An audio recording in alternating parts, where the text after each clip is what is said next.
Hi there, strikers. There's something uniquely disturbing about people vanishing into thin air. Read about these incredibly strange, unsolved cases. Although these disappearances span centuries, locations, age ranges, and circumstances, there's one common thread shared between them: a lack of closure. There are theories, speculations, and investigations, but never a decisive answer. On our incoming episode, I'm going to feature some of the cases of mysterious disappearances, of some missing that just disappear without any trace.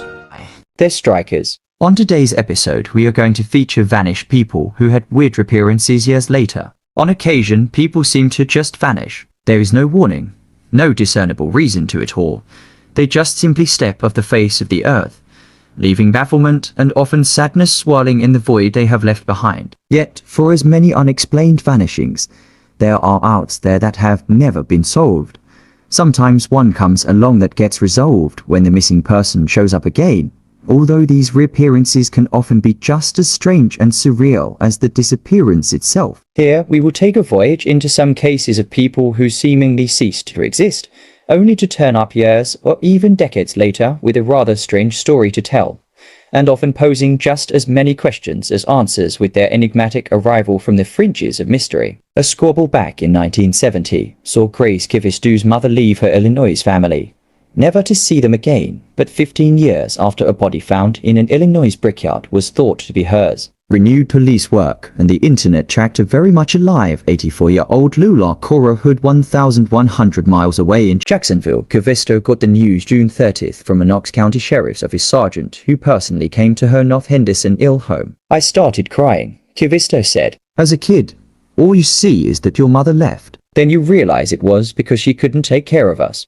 So I was excited and I cried. I never would have thought I would have that reaction, but I sure did." Hood has dealt with mental health issues, so police and family didn't want reporters to contact her just yet because it might overwhelm her emotionally. But finding her was a satisfying feeling for Sergeant Jason Landers after he called a Jacksonville telephone number, and the woman at the other end had the correct answers to his questions. "When I said I was from Knox County, she said she knew where that was and gave me the names of 2 of her sisters and a daughter," Landers said. "I feel good for her family." Hood was a single mother who realized she couldn't take care of Kivistou and sister Joanne and brothers Owen and David. So she allowed her sister Hazel to adopt them and visited them until Kivistou was 15 and that family squabble. "I was too young to know what it was about, but she was told to leave and that is exactly what she did," Kivistou remembered. "She never came back. The family searched but never found her." When a skeleton was found in 1996 in an abandoned brickyard in East Galesburg, Ill,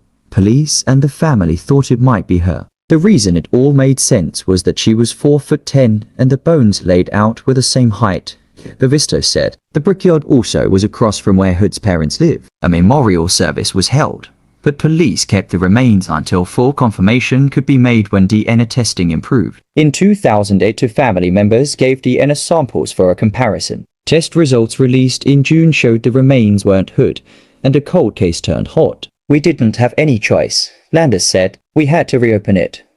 Landers got more information from the family and checked cities where Hood had connections, like Jacksonville because her daughter Joanne was born there. Internet searches with her first and middle name and birth date led to a Jacksonville woman with a different last name. When Landers called, the social security number she gave matched Hood's from 70 years ago. Jacksonville Sheriff's Office missing person detective Frank Lockley also talked with Hood, confirming her maiden name to Landers. Kivistou said she's called her mother a lot since June 30th and they talk like old friends.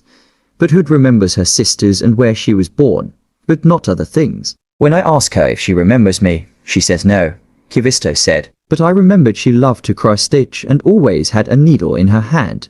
And she said, I still do that." Kivistou plans a reunion in a few weeks. She has heard her mother had 14 children and hopes more of her step-siblings can be found. There is sad news.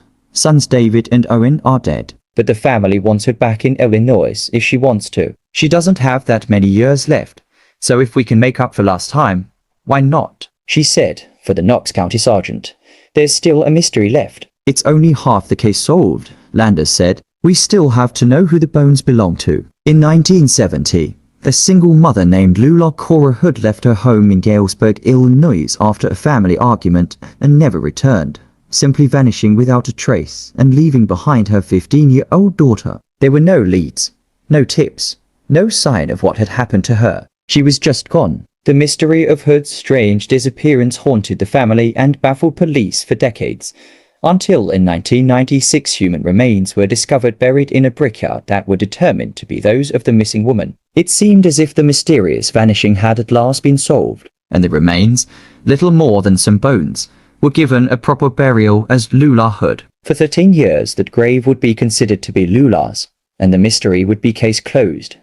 Yet in 2009 there was a strange new development. With the use of more advanced DNA analysis techniques than had not been available back in 1996, investigators began to peel away new layers of the seemingly long-dead mystery. It was found that the remains were not Lula's at all, and belonged to another unidentified individual. With this finding, 2 new investigations were opened: the search for Lula Cora Hood, and the one for whomever the enigmatic bones really belonged to. One of these mysteries would be solved when authorities managed to discover that an 84-year-old woman living in Florida was in fact the long-missing Lula Hood, and that she had a new family and had eventually had 14 children. It is unclear what exactly had caused her to suddenly vanish, but it is thought that her history of mental illness may have had something to do with it. As for the identity of the remains that were found, they remain a mystery. And that's for our today's video. Don't forget to like, to share and subscribe.